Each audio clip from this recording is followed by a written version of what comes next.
గత 5 సంవత్సరాలుగా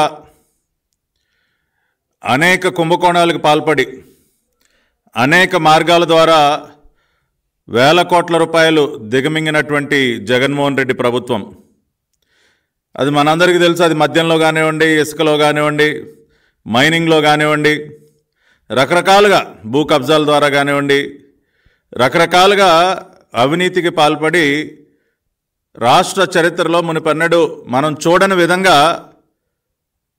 అత్యంత దుర్మార్గంగా అవినీతికి పాల్పడి మొత్తం తమ ఖజానాలన్నీ కూడా నింపుకున్నారు జగన్ మాఫియా మొత్తం కూడా. కానీ ఈ రోజున మనం ఎవరం కూడా ఊహించినటువంటి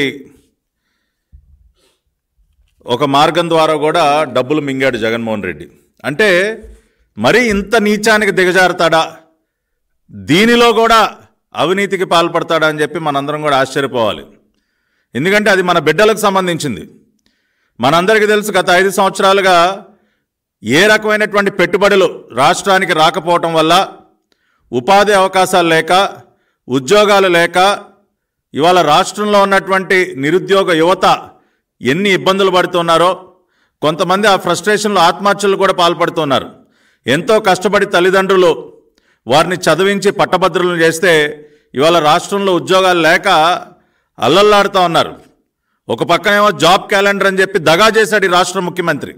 ఇంకేముంది, ప్రతి జనవరి నేను జాబ్ క్యాలెండర్ ఇచ్చేస్తాను, అన్ని లక్షల ఉద్యోగాలు ఇస్తాను, ఇన్ని లక్షల ఉద్యోగాలు ఇస్తాను, ప్రభుత్వ ఖాళీలన్నీ కూడా భర్తీ చేస్తానని చెప్పి ఎన్నో రకాలుగా ఆశ చూపించి 2019 ఎన్నికల ప్రచారం సందర్భంగా ఎన్నో రకాలుగా ఆశ పెట్టి ఓట్లు వేయించుకుని దగా చేశాడు.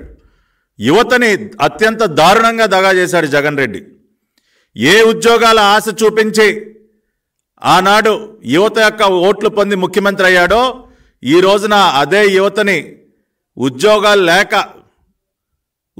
లేకుండా చేయటమే కాకుండా వారికి దక్కాల్సినటువంటి ప్రభుత్వ ఉద్యోగాల్ని మార్కెట్లో తెగ నమ్ముకున్నాడు జగన్మోహన్ రెడ్డి.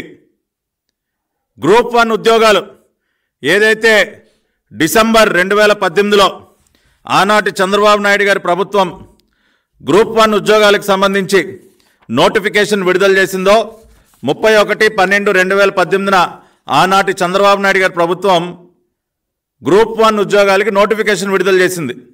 కానీ మనందరికీ తెలుసు, ఆ తర్వాత మరి ఏప్రిల్లో ఎన్నికలు జరగటం, దురదృష్టవశాత్తు తెలుగుదేశం అధికారాన్ని కోల్పోవటం, మనకి శనిబట్టినట్టు ఈ రాష్ట్రానికి జగన్మోహన్ రెడ్డి ముఖ్యమంత్రి అవటం అన్నీ కూడా జరిగాయి. జగన్మోహన్ రెడ్డి ముఖ్యమంత్రి అయిన తర్వాత మరి నిర్వహించినటువంటి పరీక్షల్లో ఎవరైతే మరి గ్రూప్ 1 ఉద్యోగాలకు సంబంధించి పరీక్షల్లో ఉత్తీర్ణులయ్యారో, అది ప్రిలిమినరీ ఎగ్జామ్స్లో కానివ్వండి, ఆ తర్వాత ఫైనల్ ఎగ్జామ్స్లో కానివ్వండి, ఉత్తీర్ణులైనటువంటి వారు ఎంతో ఆశగా మన ప్రతిభ ఆధారంగా మనకు ఉద్యోగాలు దక్కుతాయనుకుంటే, జగన్మోహన్ రెడ్డి తన మోచేతి నీళ్లు తాగేటటువంటి కొంతమంది అధికారులను అడ్డం పెట్టుకుని దాదాపుగా 169 పోస్టులు ఏవైతే ఉన్నాయో, గ్రూప్ 1 169 పోస్టులని మార్కెట్లో తెగ నమ్ముకుని కనీసంగా 150 కోట్ల రూపాయలు దండుకున్నాడు. మినిమం, నేను చెప్పేది మినిమం ఫిగర్. ఈ 169 పోస్టులలో మరి డిప్యూటీ కలెక్టర్ పోస్టులు ఉన్నాయి, డిఎస్పీ పోస్టులు ఉన్నాయి. ఒక్కొక్క డిప్యూటీ కలెక్టర్ పోస్ట్ని సుమారుగా 2.5 కోట్లకి అమ్ముకున్నారని చెప్తా ఉన్నారు. దగా పడినటువంటి అభ్యర్థులు కొన్ని వేల మంది ఈ గ్రూప్ 1 ఎగ్జామినేషన్స్ రాశారు. దాదాపుగా 9,000 మంది దాకా ఫైనల్ ఎగ్జామ్కి మరి అర్హత సాధించడం జరిగింది. వీరందరూ కూడా తమ ప్రతిభ ఆధారంగా ఉద్యోగాలు దక్కించుకోవచ్చు అని చెప్పి ఎంతో ఆశపడ్డారు. కానీ జగన్మోహన్ రెడ్డి వీటిని బహిరంగ మార్కెట్లో అమ్ముకొని హీన పక్షాన 150 కోట్ల రూపాయలు దండుకున్నాడు. రాష్ట్ర ప్రజలందరూ ఒక్కసారి అర్థం చేసుకోండి. APPSC Andhra Pradesh public service commission ద్వారా మన బిడ్డలకి దక్కాల్సినటువంటి 169 ఉద్యోగాల్ని బహిరంగ మార్కెట్లో వేలం పెట్టి సుమారుగా 150 కోట్ల రూపాయలు పిండుకున్నాడు జగన్మోహన్ రెడ్డి.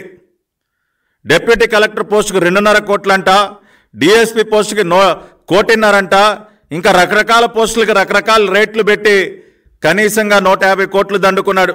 ఈ మొత్తం వ్యవహారం పైన నిన్ననే గౌరవ హైకోర్టు జస్టిస్ నిమ్మగడ్డ వెంకటేశ్వర్లు గారు ఒక స్పష్టమైనటువంటి తీర్పు ఇచ్చారు.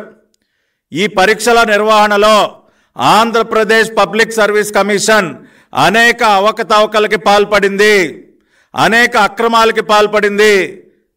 తాము డబ్బులు వసూలు చేసినటువంటి కొంతమంది క్యాండిడేట్స్కి మేలు చేసే విధంగా వాల్యుయేషన్ ఒకసారి కాదండి, సాధారణంగా మనం పరీక్ష రాస్తే దాని యొక్క వాల్యుయేషన్ ఏదో ఒకసారి వాల్యుయేషన్ చేస్తారు. మనం ఏదన్నా కాదండి రీవాల్యుయేషన్ కావాలని కోరుకుంటే రీవాల్యుయేషన్ చేసిస్తారు. అంతేగాని మన ఆంధ్రప్రదేశ్ పబ్లిక్ సర్వీస్ కమిషన్ వారు 3 సార్లు వాల్యుయేషన్ చేశారండి. 3 సార్లు ఆన్సర్ షీట్లు దిద్దారు. దేనికో తెలుసా? తాము కావాలనుకున్నటువంటి వారికి ఎవరైతే వీళ్ళు అడిగినంత డబ్బులు ఇచ్చారో వాళ్ళకు మేలు చేయటం కోసం ఒకసారి కాదు, 2 సార్లు కాదు, 3 సార్లు ఆన్సర్ షీట్లు దిద్దేసి వాళ్ళకి కావాల్సిన వాళ్ళకి ఉద్యోగాలు ఇప్పించారు సార్. ఆ విషయాన్ని గౌరవ హైకోర్టు తెలియజేస్తూ ఉంది. ఈ రకంగా 3 సార్లు మీరు పేపర్స్ని వాల్యుయేషన్ ఎలా చేస్తారో, ఆన్సర్ షీట్లని 3 సార్లు ఎలా దిద్దుతారో ఇది పూర్తి అక్రమం అని చెప్పి హైకోర్టు తీర్పిచ్చింది. నేను హైకోర్టు తీర్పులో చాలా స్పష్టంగా the action of the respondents government